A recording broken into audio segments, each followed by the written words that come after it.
Welcome back, Badgers, to a wet Badger set, a very wet Badger set here in West Kirby and Hoylake, respectively. Hello, Bledge. Are you still Sam. complaining about this bloody rain? Yep, always will until the drought comes, which is inevitable, and then I'll complain about that afterwards. So, you know me, miserable Scotsman. But this has been. I'm looking at my rain gauge just now, and it's rising and rising and rising, and I think we've hit 330 mil now since the 1st of January. This year? Yeah, I mean, Jesus, but average on average in Hoylake, I think it's what, like 950 for the year, 900ish. Yeah, I think the first year I was here, I think we had about 600. So it's literally, we didn't have anything from my first day here on 31st of January all the way through to May. Pretty much, it was really dry. It was the opposite, and now we've gone the other way. In fact, the seawall in West Kirby breached today. And people have probably seen videos of that. West Kirby's famous that the council spent 20 million quid, I think, building a big sea defence, and there are cars bobbing around on West Kirby Prom on my Twitter feed. Yeah, it's pretty rough out there. I mean, we didn't have anyone playing golf today, or everything's flooded again. The water table rises. We don't have a drainage system that can anywhere near handle the amount of water that's coming up and down. And it's time to take stock and think about the future. But we 789. 789, that's the 25-year Hoylake average. Is it? Oh wow! Yeah. How did you just Google that whilst? No. One of our members, who is your great friend, the great diplomat, he's one of the my neighbour, Mr. Schoen. Yes, he's had a little weather station in his garden since 1995, which is pretty good going, isn't it? So. He talks in inches, though. He comes down to my house and talks in inches, and I'm like, Anthony, you need to change your style. I had to convert it. So, do you want to know what the wettest? Do you know what the wettest years that we in the last 20, whatever that is, 25 years, almost 30 years.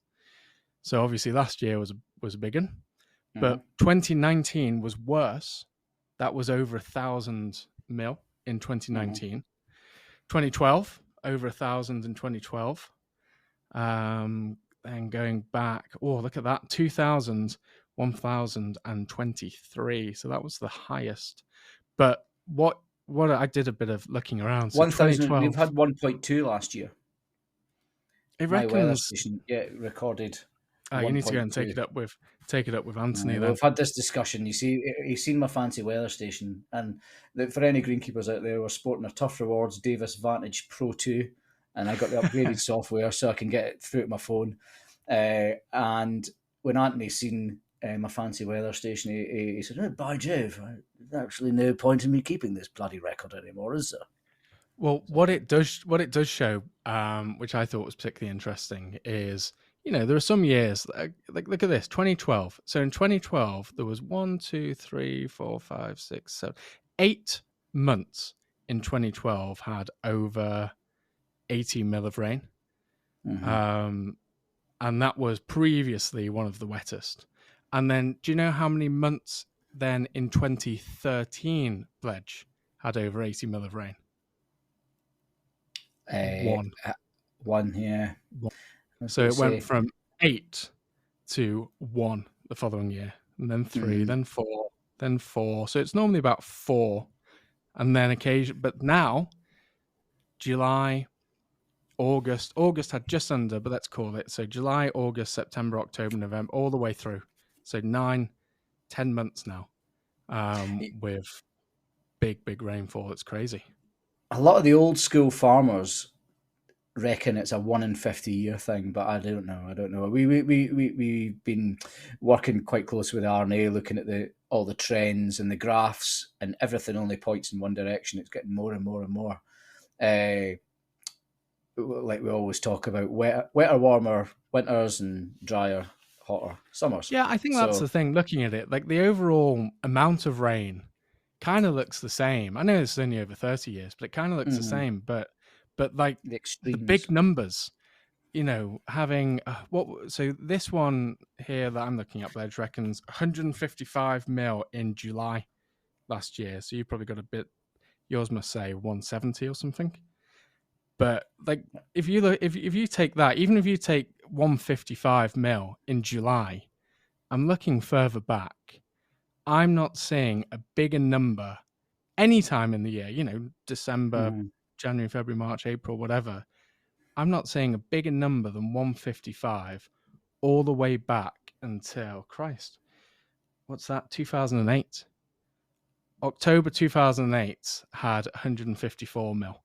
So you've got October 2008 all the way through to July 2023. And there wasn't a month that had... When do these records go back to? When's the first year he was recording them? 95. January 95. And what are the kind of averages looking like then? Just yearly. So 720 in 95, 600, 650, 850, 950. This is a nice trend, isn't it? 1023, 2000. So, sort of around the 850 to 1000. And then, the lowest it ever sort of gets down to, looking back through here, is like 580. That was 2011, had 580. It's a dry year. But 2006, people remember that being a particularly dry year. When Tiger won here, we had 12 mil of rain in that July, apparently. But that was 740 overall. There was a wet October and December. But yeah, the frequency, the big numbers, and really wet sort of autumns, they do seem to be increasing with regularity for sure. Well, there's has been for us one every cloud, pun intended. All the new work we did on the new hole, I've never seen turf stitch in as fast. To be able to grow in a new bit of work in the spring is quite difficult, especially with the history. It actually can be quite dry here. I mean, to get the whole kind of changed and ship shape and all done and in play actually is pretty remarkable. So that has been pretty good. But we wanted to kind of talk about, and I know we talked about in the last episode, but especially with Augusta on this week, and all these members of Parkland golf courses are going to be tuning in and watching the beautiful, pristine, lovely, manicured, perfectly moisturized turf of Augusta. And then they'll be getting another email from their BRS saying, course closed again, no buggies, fifth hole is a par 3, that kind of thing, and I feel terrible for these guys and girls, and just spare a thought if you're a member, a frustrated member, spare a thought for your greenkeeper at this time of year, because they are having a nightmare, a lot of these guys, and it's no fault of their own. Everyone's trying so hard, and they want to get courses opened on restrictions, and sometimes roping places off just so you can get golf actually makes things worse, because they're directing traffic to the same bit, and people are desperate to come out. They've got bad backs, they can't use carry bags, or what to use trolleys, or what to use buggies. And I mean, I took the mick out actually of one of our golfers the other day, Hornsby. Actually, he wasn't. You think maybe he was playing golf in Japan, but for a change, he wasn't. He was playing a course round at Manchester, and his white shoes were absolutely black. And I said, clean them before you come here. And he says, it's just what it's like in the inland courses. Just height of privilege, though. Most people retire their white shoes over the winter months. So, the temerity to show up on any inland golf course in white shoes shows how spoiled he's been at Hoylake. That's just kind of sums up Hornsby, doesn't it? Temerity. Is that the right word? He's a temerate person. Well, absolutely. There's other words beginning with T that you could use as well, but we won't get into He doesn't listen to this. We can tell him that. He knows he's... Yeah. But can I actually go one further, Bledge? Because completely agree. I think if anyone is thinking of giving a greenkeeper a hard time over the condition of the course, shows the most ridiculous lack of self-awareness and awareness of everything that's been going on in general.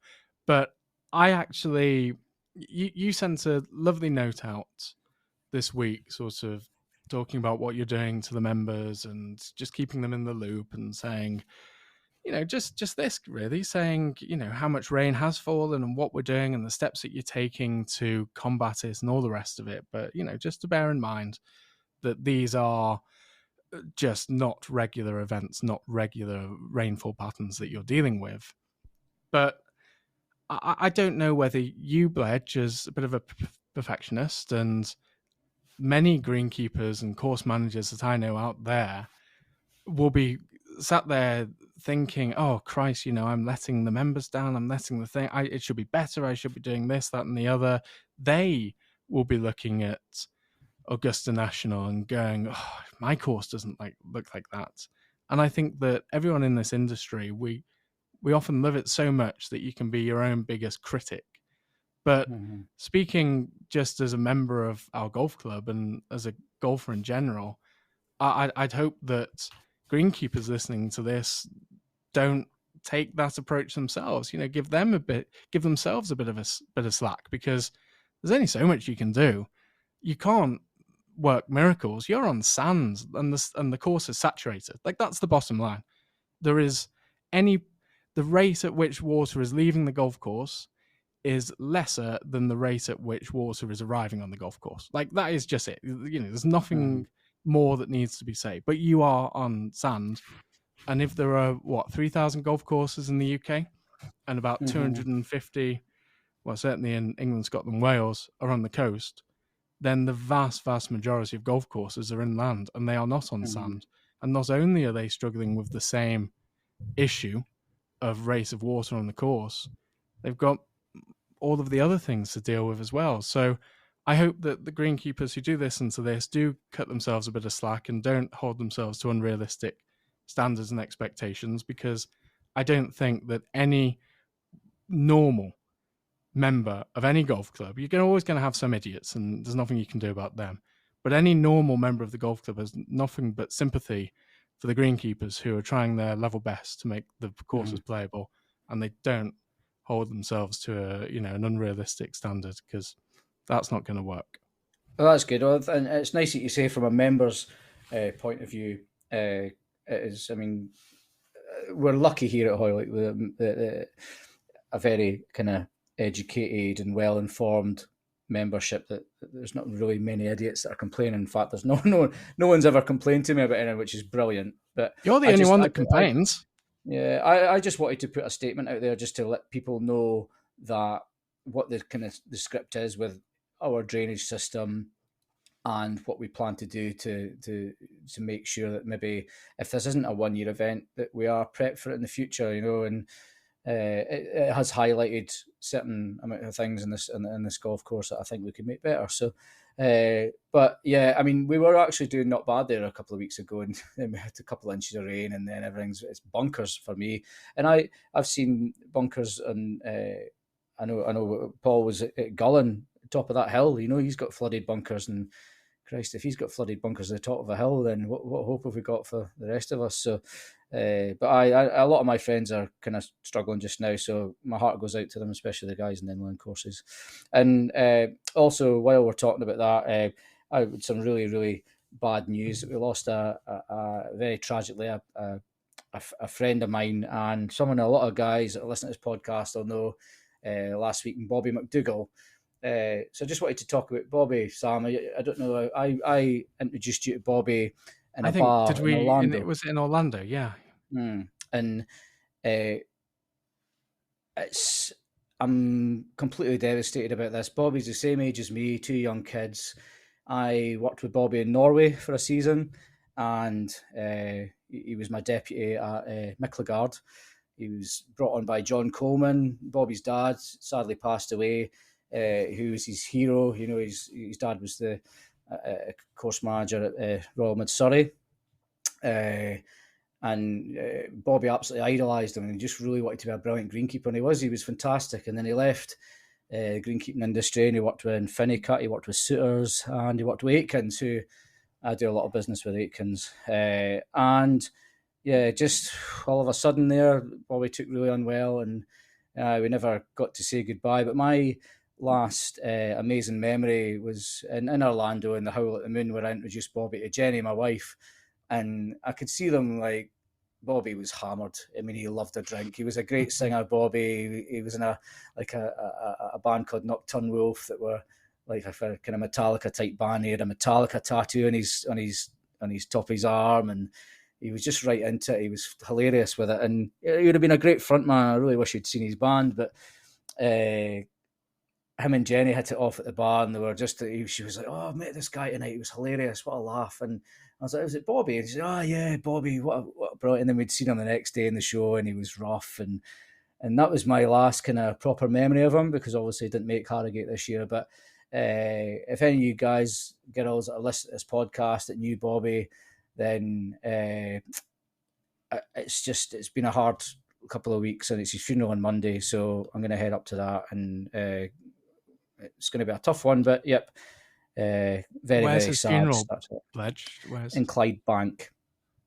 I can't remember. I've got the address. It's away up in Glasgow, yes. So it'll be a tough one, Bobby. But I'm sure, knowing him, there'll be a couple of Metallica songs probably played at it, So, wow. R.I.P. Bobby McDougall. Good lad. Tragic, but again, it really, really shows everything that people think about and think people are worrying about. I mean, they just pale into complete insignificance, don't they? There's a lot more important stuff going on in everyone's lives, and that really is. One meeting with him, Bledge, so I didn't know him like you knew him, so I'm sorry for you. Everyone who did know him, it really is. He told me to listen to the podcast. I don't know whether he was just trying to be a pal, but yeah, that's what most people do. They just give us a nice platitude. Well, that really is sad news indeed, Bledge. But moving at least trying to some nice things that we've had in recent weeks, and one of those has been the response we've had from you guys, from the listeners who do actually listen to us witter away and ramble on about the things that we love. And a couple of weeks ago, we started encouraging you to write in and send questions, and we talked about some of our ideas for not just guest episodes, but also debates that Bledge and I might have, and questions, be they technical, detail questions, especially if we can help outsource some of those to friends in the industry who are, world-leading agronomists or drainage consultants or whatever. So please keep those coming in. That's hello@golfbadgers.com. We've had quite a few already, and we really do. We've really enjoyed reading all of them. And the other thing is slightly more general, generic questions. If you are new to our little corner of the golfing world and want to learn a bit more about architecture or greenkeeping or whatever, but we talk about things, or you're sort of don't really know where to start. It could be a beginner's guide to X, Y, or Z, whatever it may be. There are no stupid questions. No one's here to judge. I very, very open and honest and transparent that part of my real motivation for doing this podcast in the first instance was so I could learn more about greenkeeping and maintaining golf courses. I think that if you work in the industry that I do, and you actually help design and redesign and make changes to courses, then someone's got to look after it at the end of the day. And there's a great quote by Harry Colt that said, "The true test of a golf course is, will it last? And if it can't be maintained, then it won't last, and you failed." So I think that really I've loved being able to learn things from you, Bledge, about your side of the industry, and I hope that over the course of my career it will make me a better architect. So whatever it is, if you're joining a green committee or just got a growing interest in what actually goes into making these golf courses, then I hope you'll write in and ask about whatever topic it may be. Because the reality is that if you're wondering it, then there's going to be 100 other people out there wondering it as well. So thank you for all of those that have written in. But Bledge, we had a little chat before starting, didn't we? And there was a question that we thought would be a good place to start. We're just going to pick one, but it's an interesting topic.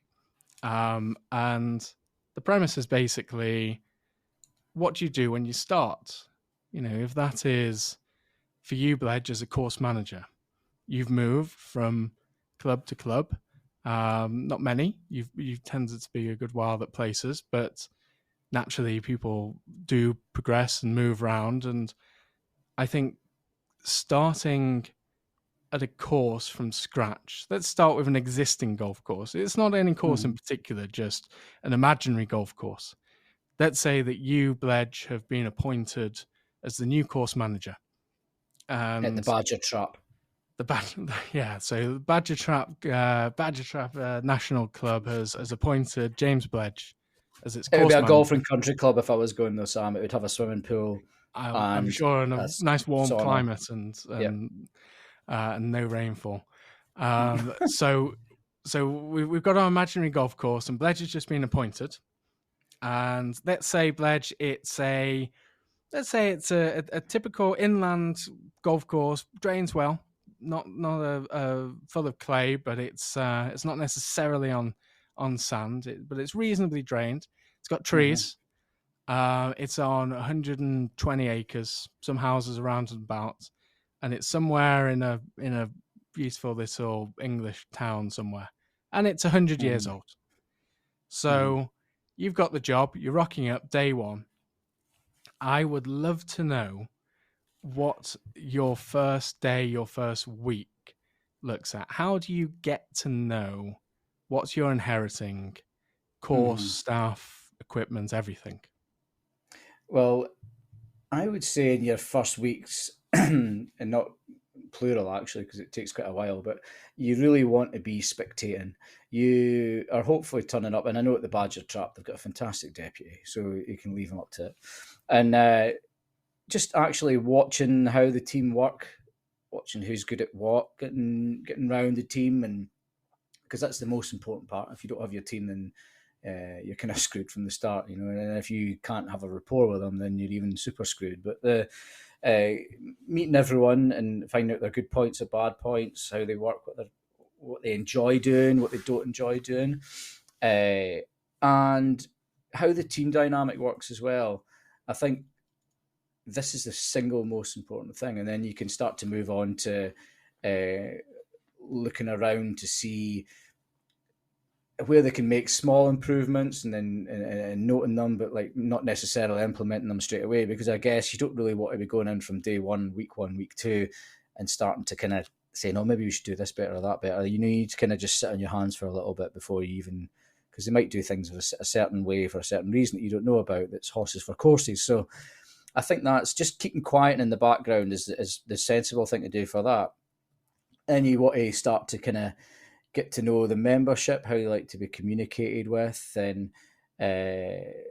knowing suppliers, having people come in that kind of, because your people that supply you with, whether it be fertilizers, chemicals, machinery, these guys are so important, because you really need, the team is not just you and your greenkeeping team. I consider my team to be my contractors, the people who I buy machinery off.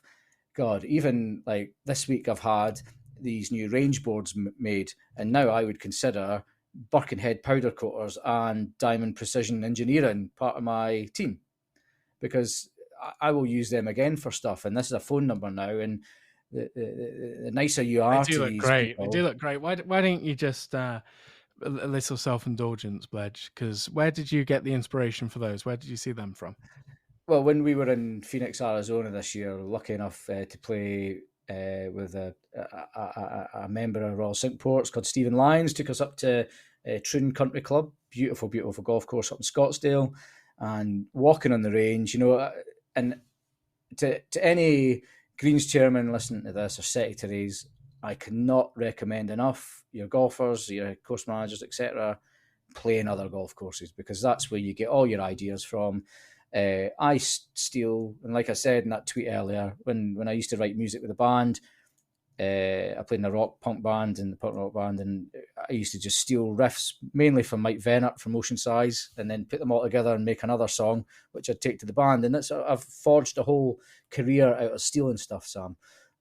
Stealing ideas, stealing templates for Word documents, templates for Excel sheets. I've never done everything on my own.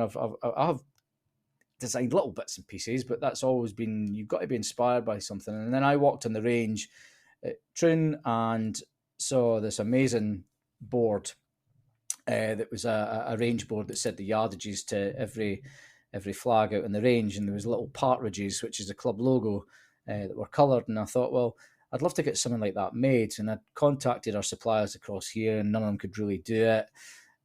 So I thought, well, we'll make it ourselves. So when I say ourselves, by looking outside of the industry, and I found a fabrication company that just sent them the picture and told them the dimensions of whatever, and drew up the design for them. They cut it all as sheet metal. We got 2 range signs made for peanuts. I mean, I think I paid 400 quid for them both, and when they were the same for powder coating. So 400 quid each for these signs, which you would have paid, I think you'd have paid 1,500 quid for them from Parade, Tasset, Pinseeker, blah, blah. I've probably been struck off by trying to take business off these guys, but sometimes you can't do things and you need to look your own way.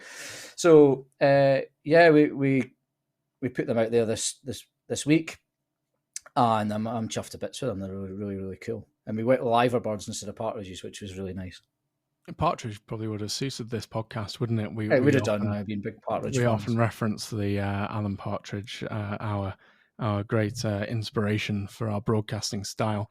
But I just thought of something then. I just Googled it while you were talking, Bledge, and I've got a quote to read back to you. And the quote is, "Almost everything I've done, I've copied from someone else." And the thing that made me think of it is it's a sort of closing the loop really on the round of golf that we played together in Phoenix when we played at Whisper Rock. And our fantastic, unbelievable host there, and as a student of entrepreneurship and love those kind of business things. But do you know who said that quote there? That almost everything I've done, I've copied from someone else. It was the Bill mantra. Gates. The other one. You had a 50-50 guess there. Oh, the Walmart guy. Sam Walton. He didn't invent barcodes. But he saw them somewhere else as an opportunity, and he applied them at scale at Walmart, and they pioneered it. And he didn't invent the concept of a supermarket, but he took, saw the idea and applied it better than anyone else. And I think people put a lot of value on originality, and of course, that's sort of what I trade in. It's important, but equally, originality and good ideas are nothing without implementation. And also, if you walk around just trying to reinvent the wheel every day, then you're never going to get as far as if you just jump in your car. You've got to see these things and go, oh, that could work at my course. How can we do that? And then you've gone out and you found somewhere and supported a local business. Another one that I love, which was one of the very few things that I managed to do on the Green Committee at Hoylake when I was on it a few years ago now. It was before you came, was the little stakes, the yardage stakes that they're brilliant. Refurbished. You're right. I mean, given there's nothing more sustainable than giving some business locally. So this is what we absolutely to be doing a lot of the time, if we can. So you've been observing the Badger Trap now for a few weeks. You got a team of five fantastic greenkeepers that you've inherited here, Bledge, who are going to make you look much better than you actually are. But you've got a shed that's probably got a leak in the back of it, and you got to get your feel for the machinery that you have. What's the absolute best, the basic things that you need, and where do you start building your machinery for maintaining a golf course like this? Well, I guess the next thing you really want to be doing is auditing, and that would be auditing everything from your machinery to your stock to your irrigation system, and before kind of doing anything, a really good audit is the first thing. Then you know where you stand, and looking realistic. What do you need? How are you going to pay for it? How well off is the club? You need to plan as to what years you're going to be spending what. Can you do finance? Do you buy outright? I mean, in this day and age with APRs being so sky high and borrowing money, it's difficult for a a lot of clubs to kind of justify paying up to 10% APR, but the alternative is the capital cost of machinery now is prohibitively expensive for a lot of people, surely. So at the Badger Trap, I think we don't have loads of money, so we're looking towards good second-hand machinery. And then have you got a mechanic that can maintain that? And is that going to put your actual budget through the roof when it comes to, because the older the machine, the more money you need to set aside in your actual budget. Yeah, of course. Okay. So you require more ongoing maintenance skill to offset. So you might have to, if you don't have that expertise in your team already, then you're probably going to have to outsource that to someone and bring in additional costs and play those two off against one another for the optimum source of variation. But what do you need machine wise? You're going to have. Are you going to be hankered in greens everywhere, or what's your core machinery that everyone is going to have? Well, before going on to that as well, I would kind of enthuse that the most critically important part of machinery selection is selecting a good supplier. You might go on there and be a big John Deere fan and be like, I want to kit the whole place out with John Deere. But the John Deere dealership could be 2.5 hours away, and you might have a Jacobson dealer that's 20 minutes down the road. And you might find that Jacobson dealer, and this is just me just using names for the sake of it, but it could be anything. Other companies are available, but the other mowers are available. You might find that they can offer the best support, the best backup machines. They can get spare parts over to you fast. So these are all the things that matter, when you are selecting machines. But yeah, I mean, it's, there's more than one way to skin a cat a lot of times, and there's so many brilliant machines out there in the market just now, and a lot of people are kind of looking towards second-hand machinery more, myself included. I would say I've bought 70% new, 60% new and 40% second-hand since being here, probably. Because, I mean, I'm very, very lucky with Phil, our mechanic, who is epic.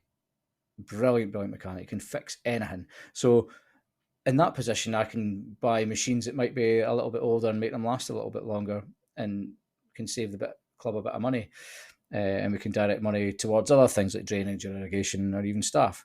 So, yeah, I mean, the machinery thing is, Christ, you could talk about that in a whole other episode, I mean, there's so many different variables, picking the right machine for the job, getting the right advice. I mean, we had Tom Stidder in today, Tom, self-employed, works for himself, going around all the golf courses, a lot of golf courses in Britain, offering advice to mechanics on cut quality, machinery selection, grinding. And I mean, he was a top mechanic himself as well, but he's really kind of taken on and be a great person to have on this podcast, actually, because he is the Adrian Mortram of machinery setup. He's a machinery badger, and I'm sure he would love to, because he loves a chat and loves talking about stuff like this. And I mean, in fact, what time is it now? It's 4:30 just now, and his car's still outside, actually. Him and Phil are still blithering away. Yeah, I'm still looking at sole plate angles and all sorts of stuff, and we made some changes today in our fleet, speeds and heights of cut, and as I say, attitudes, and we the pair of them reckon we've made some good gains. Sorry. So yeah, I mean, there's the machinery thing's huge. It really is. And well, let's save that for a separate. Let's save that for a separate deep dive in its own right, and assume that we've got perfect. Well, let's assume that the machinery is up to scratch for the time being, but we're going to get an expert in and complete the audit.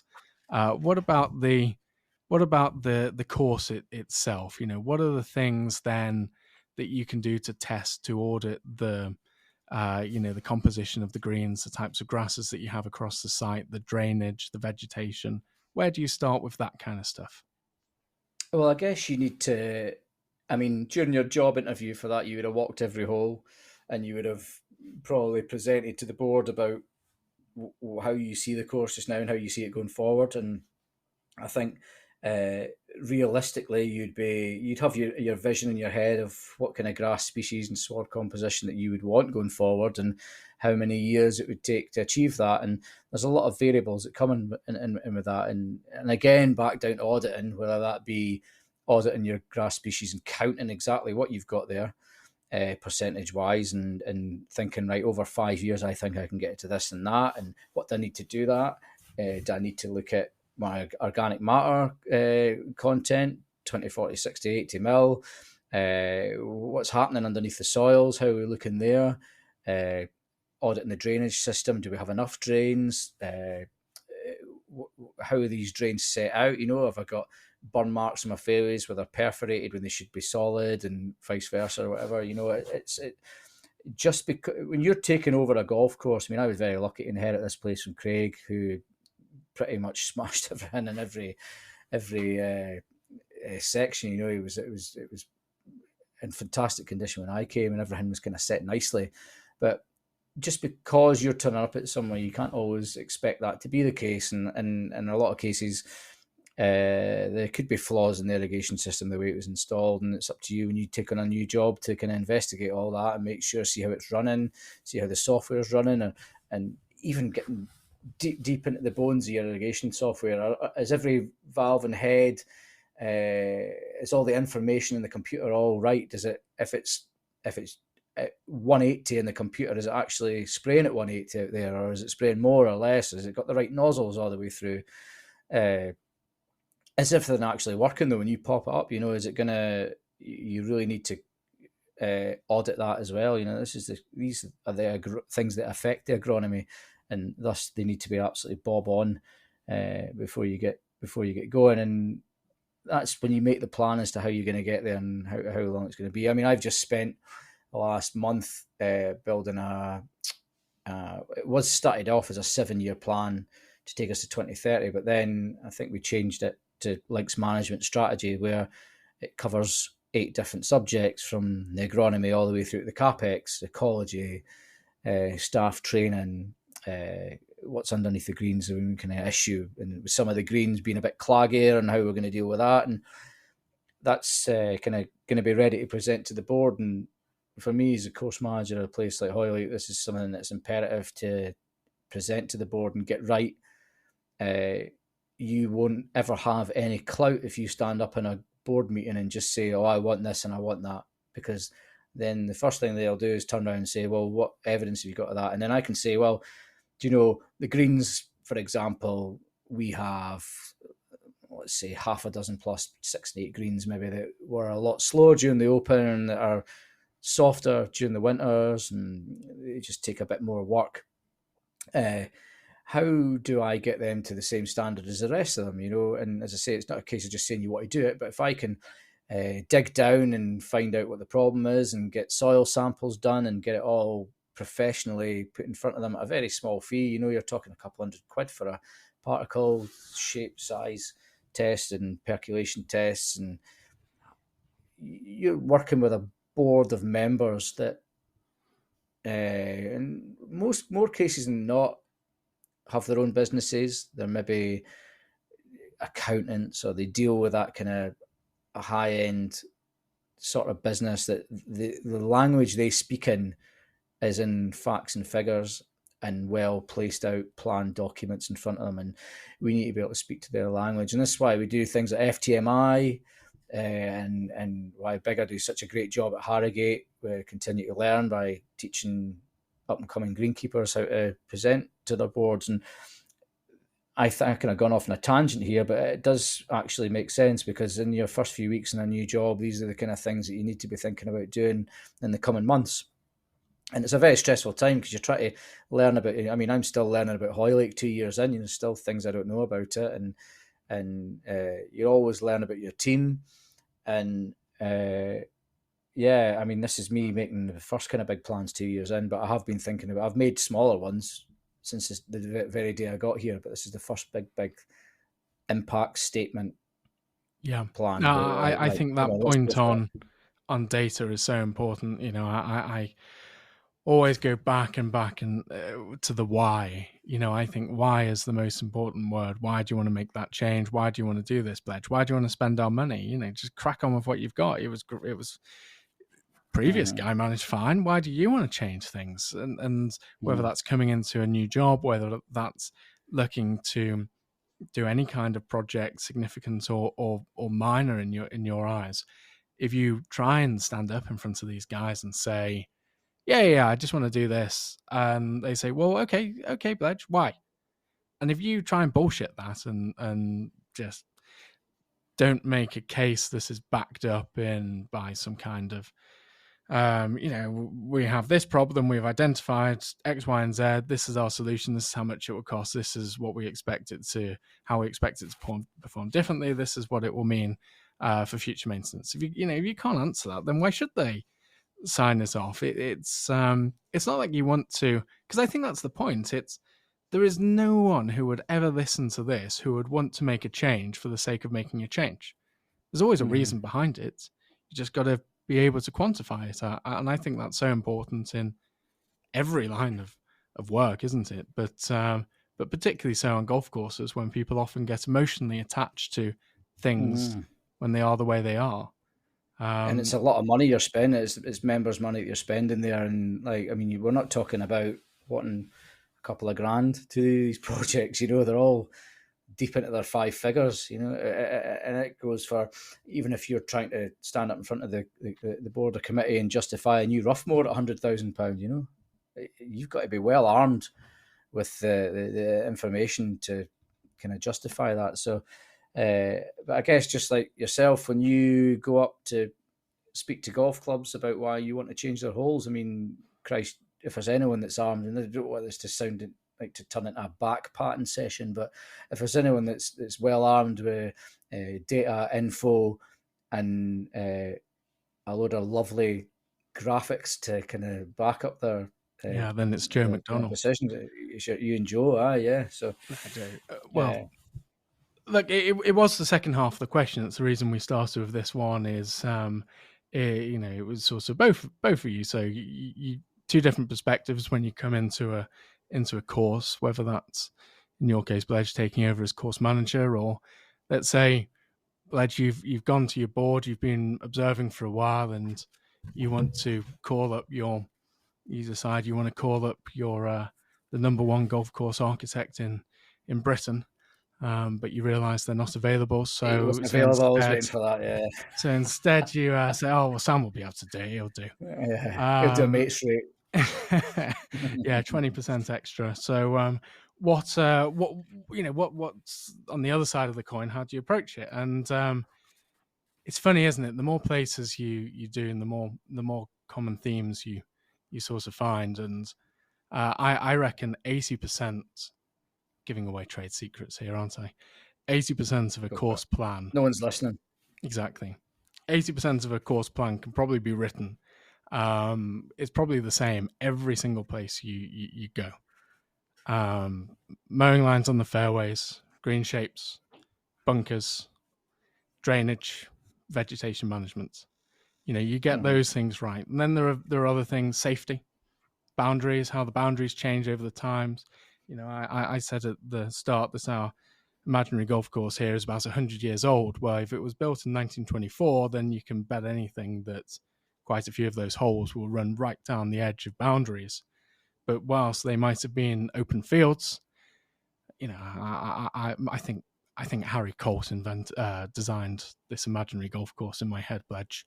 So let's say he had, you can bet that they would be designed so that if you played right along the boundary, you were rewarded. You had a good line in, and therefore the fairways would have gone right up to the boundary. The bunkers all would have been placed to challenge the longest hitters of the day. Bearing in mind they were the longest hitters playing with hickory golf clubs, and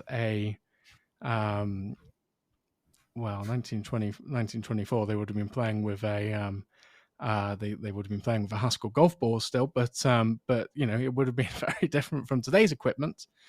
And the fairways would have been super wide, they would have been big, the tees would have been right next to the greens.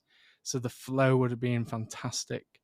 There probably wouldn't have been many trees. There certainly wouldn't have been many trees, sort of around the edges of greens or the edges of tees that probably then on your side of things, Bledge, go on to affect the agronomy. And that's why, I tongue-in-cheek say you can go a long way by those 5 or 6 things into really, really improving a golf course. It's not rocket science at all. It is, you go to, let's say we've rocked up now and we're walking down the fairways together at our imaginary golf course, and the first thing we see, fairways are 26 yards wide. There's deciduous trees flanking both sides.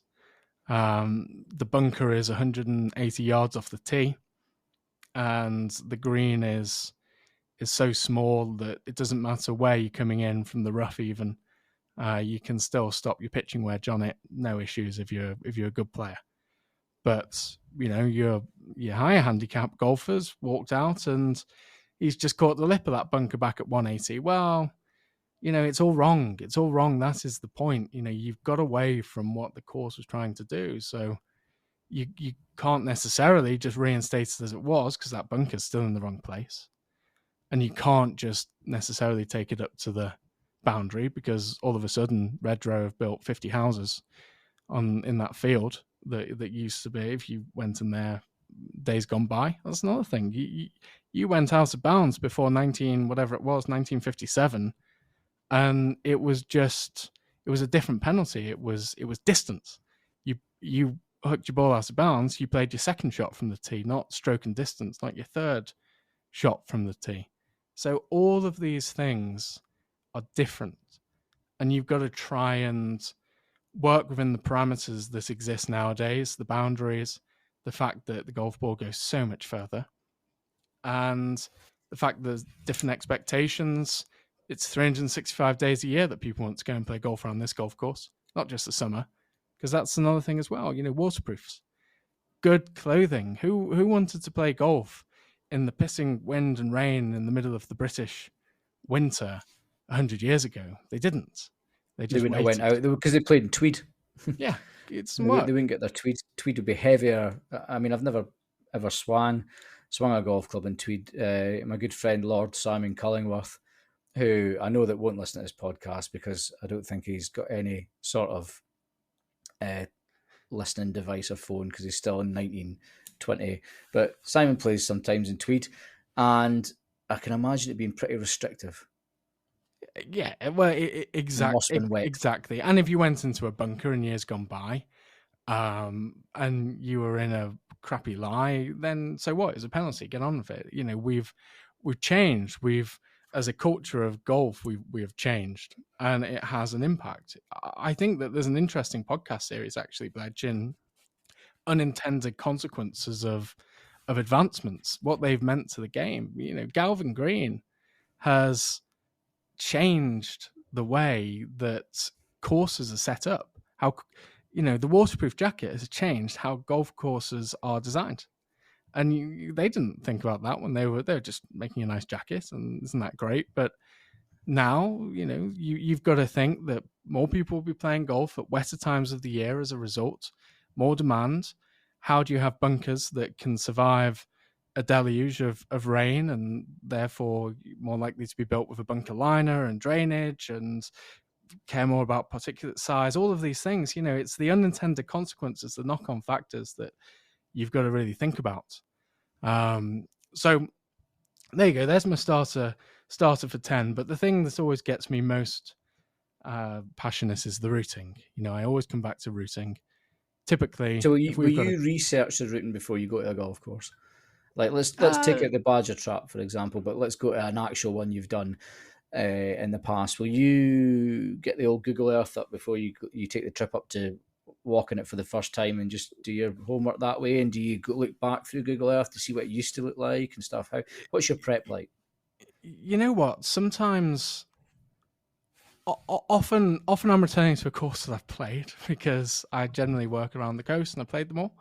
And I for good or for ill, I have quite a good memory. I can remember every hole that I've kind of played, so I can often remember But I don't think I really would. I actually quite like doing the exact opposite, Bledge, and just going out walking a course without preconceptions. Because if you look at something just on Google Maps from a routing, then it doesn't tell the full story. Even if you've got a great topo map and you're looking at the contour lines, then it doesn't show you the long views behind holes in the distance, the attractive aspects, because that is an incredibly important part of it. We've been working, Joe and I, this morning on a course, well-known course up in Scotland, and they have a problem par 3, and they said, would you rebuild it in the same place? And he said, well, no, for X, Y, and Z. Well, there's 10 reasons why I wouldn't put it in the same place. It was shoved in the 70s or 80s or whatever. However, you could put it here, and what I love about that kind of puzzle is I think if you change something and it makes the thing that you're changing better, that's not good enough, in my opinion. I think that if you're changing something like the routing, if you're building a new hole, then that's got to change. It's got to be worth more than the sum of its parts.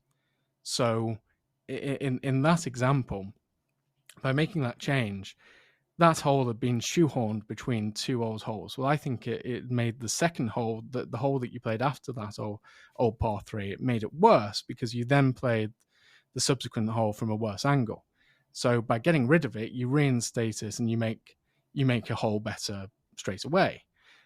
Then you look at the walks between tees, and it just so happens that there are 2 instances there. I hate walking back. I bloody hate walking backwards from a green to a tee. Sometimes because of championship golf, whatever, it's necessary. Like the old course deal would be an example because it's a sort of continuous routing. But if it can at all be avoided, I know it's slightly weird that we as golfers go out for a 3.5 hour walk and we want to walk the shortest possible distance when we do that. But it's true, it's human nature, path of least resistance. And walking backwards is just, to be avoided, in my opinion, at all costs. There were 2 occasions on that course elsewhere where you had stupid walks, sort of an 80-yard walk that way and a 60-yard walk that way. Well, where we sort of proposed that the new hole could be played, which would be a beautiful hole in its own right, and incorporate now a beautiful view down an estuary, the hole would be better than the hole that replaces, categorically. I think that is the case. However, as I say, it makes that hole that was sort of shoved out the way to make space for it previously, that hole is improved. We have now reduced the walk between what is currently a long walk between 2 holes. We now play a par 3 in between them, and we slightly lengthen that second hole and create a par 5 out of a long par 4, which I think, again, is more interesting because the hole that has become a par 5, it's got such a good green, you want to play a long club into it. So that hole becomes more interesting. And it just so happens that you move another tee to sort of make space for those tees that shortens the walk and makes so I think we've made 5 holes better by moving one piece. And look, you don't do that everywhere, of course you don't, but I think always having the objective of a change improving more than the sum of its constituent parts is not a bad starting point. What's the worst hole on the course? What's the worst section of the course?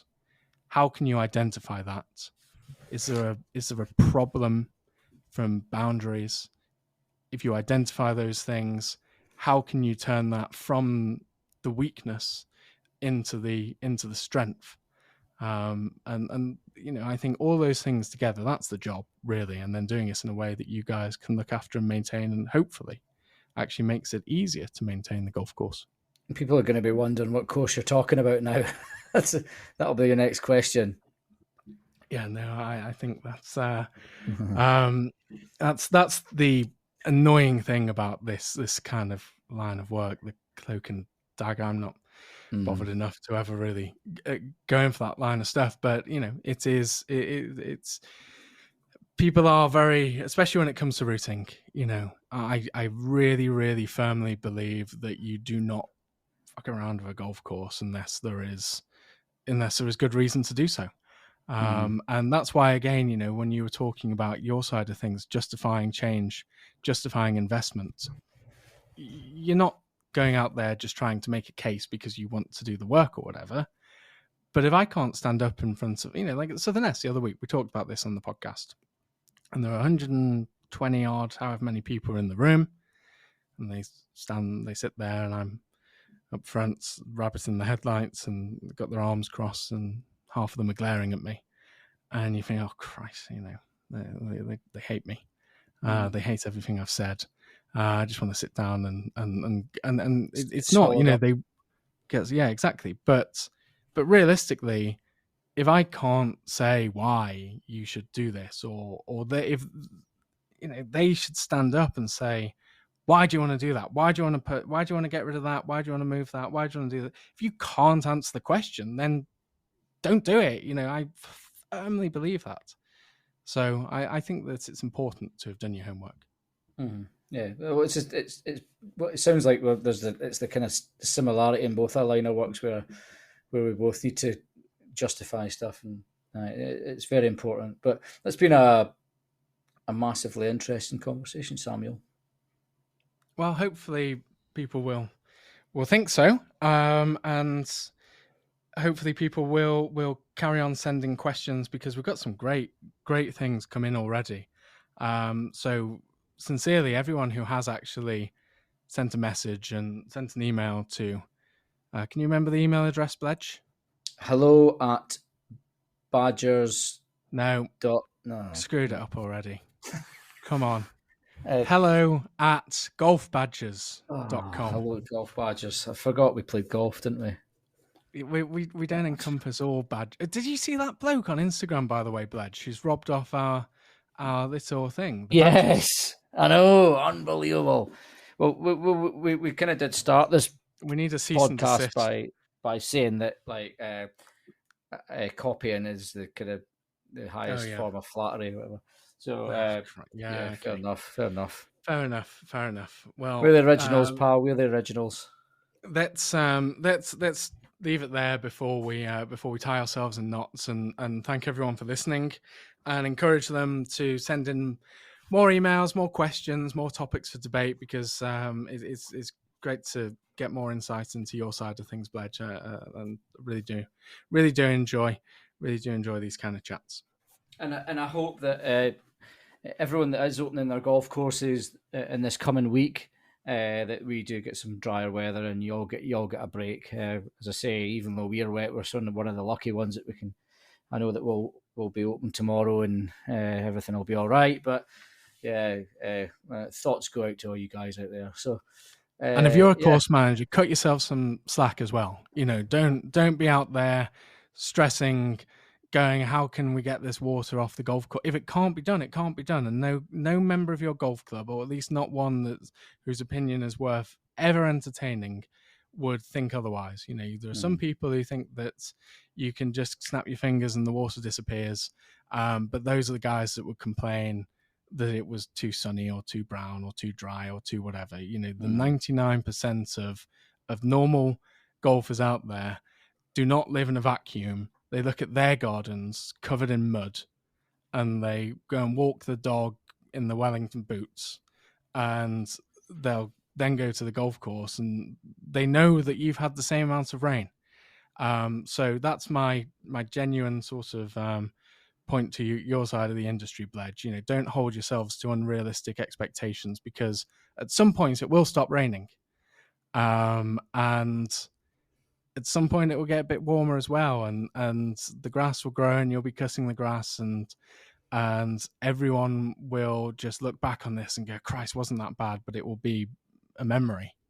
And yes, there are probably things that we can all do, architects, greenkeepers, everyone in the industry, to try and think about how you can set up courses to be more resilient to rain and climatic change. Maybe that's something that we should have a think about, Bledge, for future episodes. But if you can't do what you can't do, so don't try and hold yourself to those unrealistic expectations. Excellent. Good word, Sam. Good word. And yeah, we'll see you guys all, or you'll hear from us all in the coming weeks. So thanks very much for listening in. We appreciate all your emails and your feedback. And yeah, we'll see you soon.